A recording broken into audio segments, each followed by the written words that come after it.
To most people, nuclear energy sits in a strange place. It is not fully understood, but it is constantly judged.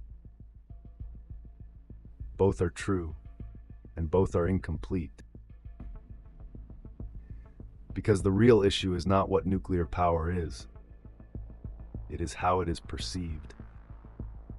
And perception is not built in isolation. It is shaped by history, events, and memory. So the question is not, is nuclear power good or bad? The real question is, why does it feel so difficult to understand in the first place?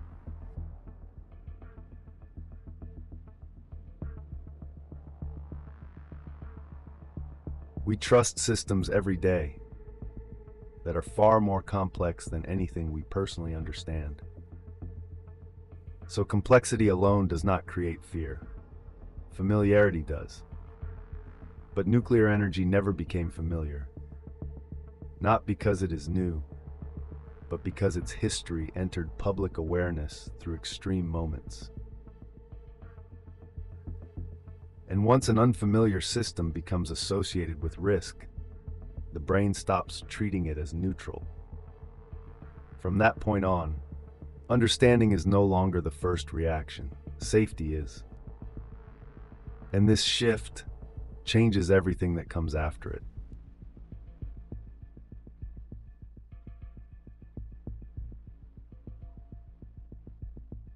The brain is not optimized for accuracy. It is optimized for survival. In uncertain environments, the brain does not wait for full information. It completes the picture. This is not a failure. It is efficiency. But it creates a side effect. Uncertainty is treated as risk, even when no real danger is present. And nuclear systems, because they are complex and unfamiliar, get interpreted through that lens.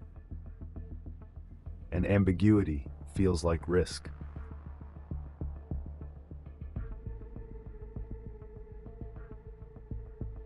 Inside the system, everything is constantly adjusting, even when nothing looks wrong.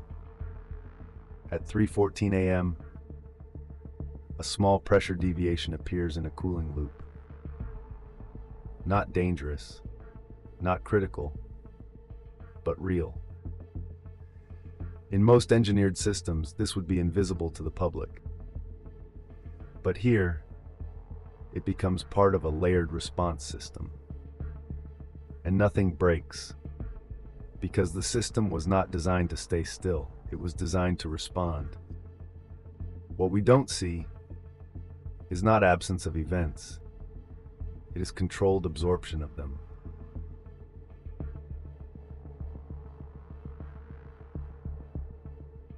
At 3:14 a.m., the deviation is confirmed by secondary sensors. No alarm yet. Only verification. Now the system does not decide. It executes predefined response logic. A minor adjustment is applied to stabilize the loop. Not manually. Automatically. No panic, no escalation, just structured response. This is where design matters more than intervention, because humans are not the first line of control. Design is. And within seconds, the system returns to equilibrium, as if nothing happened.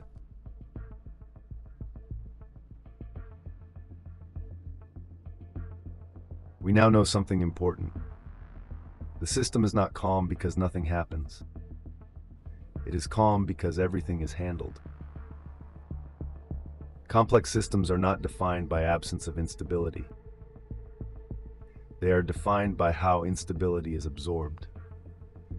And what looked like a simple structure is actually a continuously active balancing process. This is why understanding matters. Not to remove uncertainty, but to see how uncertainty is contained. And once you see that, stability is no longer a mystery.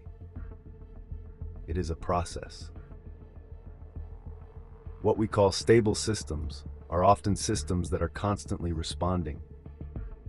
And what we perceive as simplicity is often controlled complexity. Final line: stability is not the absence of disturbance. It is the management of it. This is Reactor Atlas, exploring nuclear energy through physics, not fear.